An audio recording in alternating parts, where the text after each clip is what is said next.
Salam Merdeka Belajar. Perkenalkan, nama saya Ibu Lupita Pemba, guru biologi asal SMAK Suradikara ND.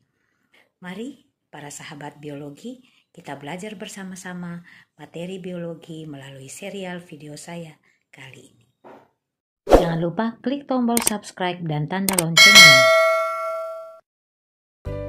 Setiap makhluk hidup, contohnya hewan sapi perah ini, tersusun atas triliunan sel. Sel hewan mempunyai tipe eukariotik, yaitu sudah memiliki inti sel atau nukleus sejati. Di dalam sebuah sel hewan, terdapat berbagai jenis organela yang menjalankan fungsinya masing-masing. Mari kita lihat struktur sel hewan lebih dekat lagi. Di dalam sebuah sel hewan terdapat membran plasma yang berfungsi mengisolasi komponen dalam sel dengan lingkungan, mengatur pergerakan materi atau transportasi dari dan ke dalam sel, serta memungkinkan komunikasi dengan sel lainnya. Di dalam sel hewan juga terdapat nukleus atau inti sel yang berperan sebagai pusat pengendali seluruh kegiatan dan aktivitas hidup yang terjadi di dalam sel. Di dalam nukleus terdapat anak inti atau nukleolus dan kromatin. Selain itu juga terdapat mitokondria yang berfungsi sebagai pabrik energi untuk mensuplai seluruh aktivitas kehidupan yang terjadi di dalam sel. Selain itu, di dalam sel juga terdapat ribosom yang berfungsi sebagai pabrik protein. Protein yang diproduksi di ribosom seperti enzim, hormon, dan juga antibodi. Ada juga retikulum endoplasma halus dan kasar yang berfungsi sebagai tempat untuk mensintesis komponen membran dan lipid atau lemak.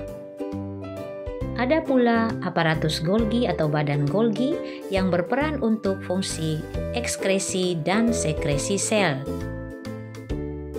Di dalam sel hewan juga terdapat organela khusus untuk pertahanan sel yang disebut dengan nama lisosom.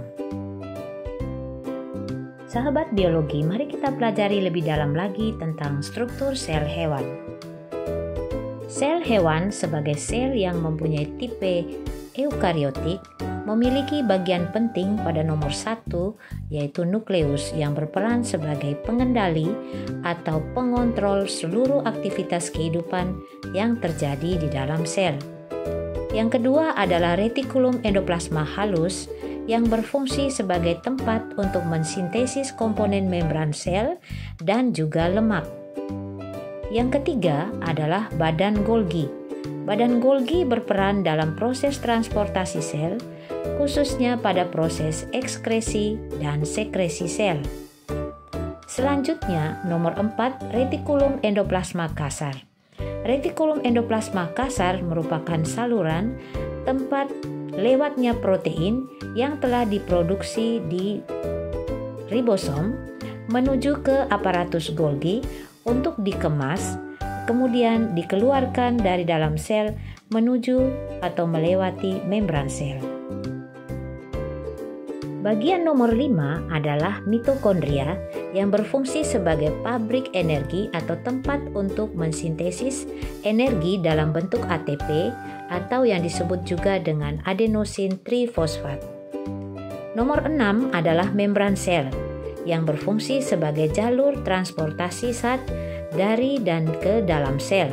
Selain itu, membran sel juga berfungsi untuk menjadi tempat berkomunikasi antara sel yang satu dengan sel yang lainnya. Nomor 7 adalah mikrotubulus. Mikrotubulus adalah bagian dari sitoskeleton atau kerangka sel yang berfungsi untuk memberi bentuk dan menyangga sel. Selanjutnya adalah ribosom yang berfungsi sebagai pabrik protein atau tempat untuk sintesis protein. Selanjutnya nomor 9 adalah sentriol yang merupakan bagian khusus dari sel hewan yang berfungsi sebagai organela yang menjadi penunjuk arah pembelahan sel. Selanjutnya adalah nomor 10 yaitu lisosom sebagai alat untuk pertahanan sel. yang berfungsi untuk melindungi sel dari serangan benda-benda asing atau kuman penyakit yang berbahaya bagi sel.